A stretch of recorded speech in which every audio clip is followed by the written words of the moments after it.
Hey guys, welcome back. I hope you're doing good today. Well, today we're going to compare two completely different chicken waters. Now, I've had these both of them for years. They both work good, but they work completely different. We're going to look at exactly how they work, how they function day to day, what I have found to be good and bad about both of them, and just which one do I kind of like more than the other.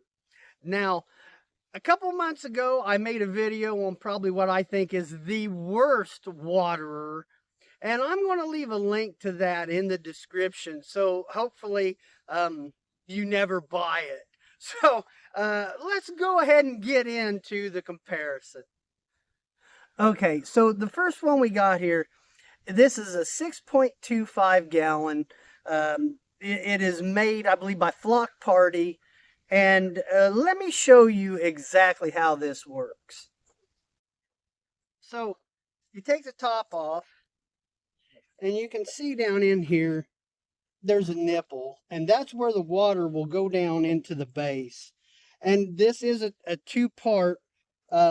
You've got this bolt here, and I'll try to show you, but underneath there's a nut under there. So this will come off. Now, they do have like instructions on how it goes together, and there are some little things for troubleshooting in case something don't work right. But before you fill it up, what you do is you take this red cap and you just put it on there, and that'll keep the water from running out until you get it where you want it. So there are moving parts. Anytime you have moving parts, something could go wrong. But like I say, I've had this for at least 3 years, and nothing has seemed to go bad yet. This did come loose one time on accident, but I really haven't had a problem with the base separating from the waterer. So let's go ahead and take a look at the other waterer. Okay, so this is a 5 gallon, and if I remember right, it's made by Farm Tough. And how you fill it, the design is just really simple. Let me show you. So you got this cap, you take that off, and then down here, I hope I can show you, um, there's just a little threaded nipple right there. You just, and I don't know if you'll be able to see it, but you just take that off, screw it on there like that, and that's what holds the water in until you get to where you're going. So real simple. The only thing I found about this one is this is how you control the water flow right here with the cap. And so if you get this too loose, the water will continue to run out. But other than that, this is just a really good, simple, never had any problems with it. Probably had it for more than 3 years. So let's go ahead and we're going to get into kind of some of the day-to-day things that I've noticed about these. Some I like, some I don't. Okay, so one thing you have to keep in mind when you're deciding which water to buy, and that is cleaning.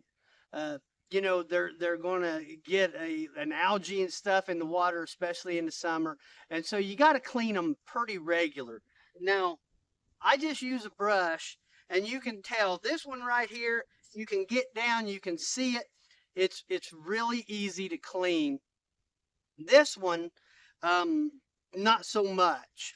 I can get my brush down in there and get my arm, but I can't see what I'm doing, so to speak. And so I got to keep pulling, looking. And if you have, I don't have great big forearms. If you had bigger arms, it could be a problem with this. So this one is just a little bit more tedious as far as cleaning.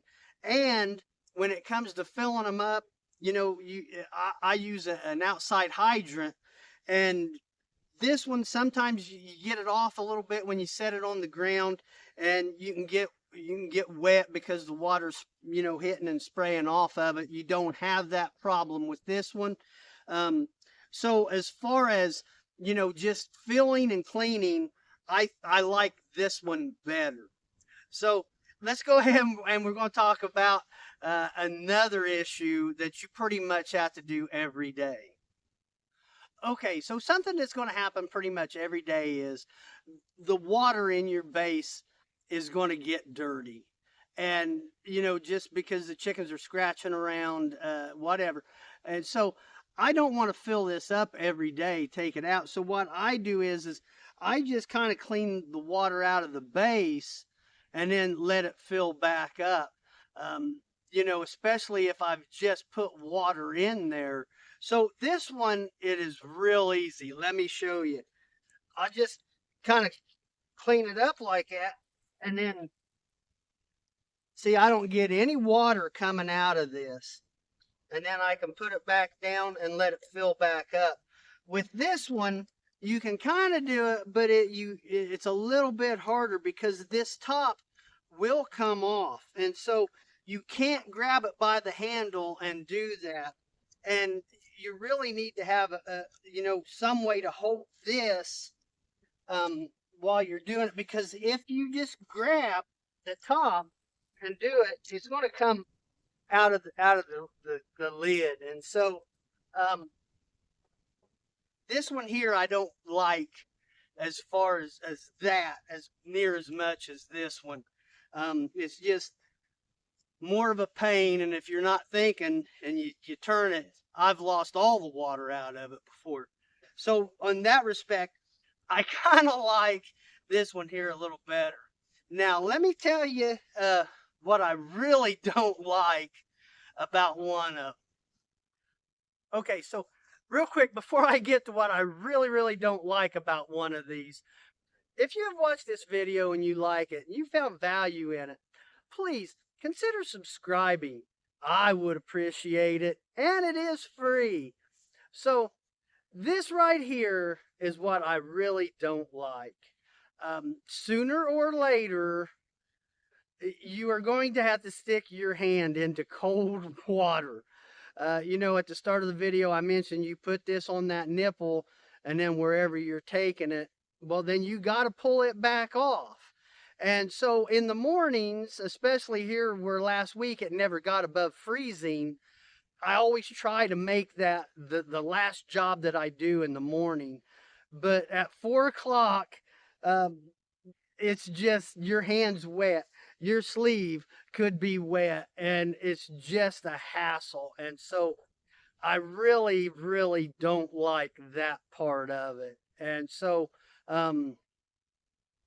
either one of these I really do feel like would make a good water. And let me know in the comments which one you think's better, or just how you guys water your chickens in general. But for me, the 5-gallon, that's the one. If I could only have one, I would choose it, just simply because of this right here. It just gets to be a pain to have wet hands at 4 o'clock in the morning. Well, that's the video. Let me know what you think. I'll talk to you later. See ya.